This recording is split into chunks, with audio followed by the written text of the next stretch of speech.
प्रशांत, पहले आपके पास आते हुए भाई, ये मामला तो अगर चिट्ठी सीआरपीएफ लिख रही है तो ये मामला तो सीआरपीएफ और मल्लिकार्जुन खड़गे राहुल गांधी तक होना चाहिए था। ये चिट्ठी कैसे वायरल हो गई?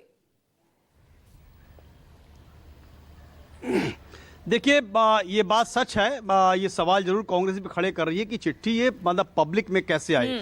हालांकि चिट्ठी पब्लिक में नहीं है, जो चिट्ठी है उसकी जानकारी पब्लिक में आई है, लेकिन ये बाहर आया कैसे। देखिए, जो नियम कहता है, अगर इस तरह की कोई एडवाइस, शिकायत भी नहीं, एडवाइस जो है कोई भी सिक्योरिटी एजेंसी अपने पीपीए मतलब जो इसको प्रोटेक्ट करती है उसको देती है, तो सीआरपीएफ ने एक एडवाइस लेटर मल्लिकार्जुन खड़गे को भेजा है कि राहुल गांधी सिक्योरिटी ब्रीच करते हैं, बार बार करते हैं। इसकी जानकारी उन्होंने दो जगह दी है। सबसे पहली रिपोर्ट तो गृह मंत्रालय को दी होगी, क्योंकि गृह मंत्रालय ही थ्रेट असेसमेंट करके उनको सिक्योरिटी प्रोवाइड करता है, जो Z+ की मिली हुई है। दूसरी चिट्ठी इन्होंने फिर वो दी है मल्लिकार्जुन खड़गे को कि आप इनको बताइए कि ऐसा न करें। अब ये पब्लिक में कैसे आई, इसकी चर्चा पब्लिक डोमेन में कहां से लीक हुई, किसके तरफ से लीक हुई, ये सवाल जरूर खड़ा हो रहा है, क्योंकि ये सीक्रेट डॉक्यूमेंट है, ये पब्लिक में नहीं आ सकता as per rule, as per yellow book, जिससे कि पूरी सिक्योरिटी प्रोटोकॉल सिक्योरिटी चलता है। तो ये सवाल जरूर सामने आ रहा है कि आखिर ये जानकारी बाहर कैसे आई, किसके थ्रू आई, जिस पर कि इतनी ज्यादा बयानबाजियां हो रही हैं।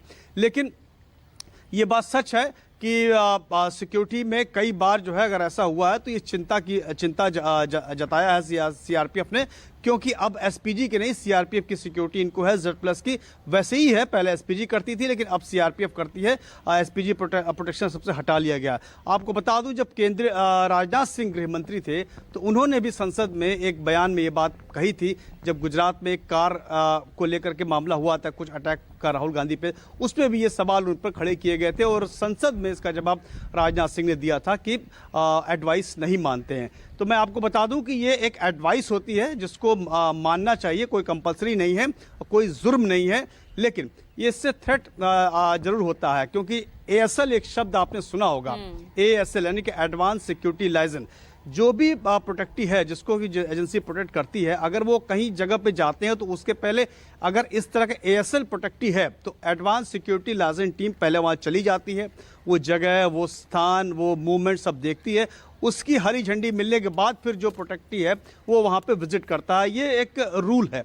तो इसी को हवाला देते हुए सीआरपीएफ ने शायद ये एडवाइस दिया है कि हमको पता नहीं था, कई मुल्कों में चले गए, कई जगह पे मूवमेंट कर लेते हैं, ASL वहां पे नहीं हुआ और वो चले गए, तो इससे खतरा हो सकता है। तो दरअसल में चिट्ठी लिखने की पीछे वजह मुझे ये लगती है कि सीआरपीएफ जो प्रोटेक्ट कर रही है, वो ये बताने की कोशिश कर रही है कि कल को कोई बात होती है तो हमने चिट्ठी लिख दी थी, और अपना पल्ला झाड़ना चाहती है कि हमारा रूल वायलेट हुआ है और जिसकी वजह से उसकी कोई जिम्मेदारी नहीं है। और जो जहां तक मुझे जानकारी मिल रही है कि ऐसा कई बार हुआ, कई बार ऐसी जानकारी साझा की गई है।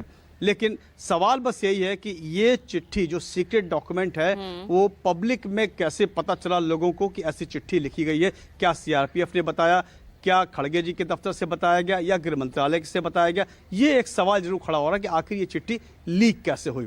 ये लीक होने वाले दस्तावेज नहीं है, बहुत ही सेंसिटिव और सीक्रेट डॉक्यूमेंट्स ये होते हैं। जी बिल्कुल, ये सीक्रेट डॉक्यूमेंट्स होते हैं। और आखिर कैसे ये वायरल हो रहा है, कैसे इस पूरी जो इंफॉर्मेशन, जो जानकारी चिट्ठी की है वो पब्लिक डोमेन में आ रही है, ये अपने आप में एक बड़ा सवाल है।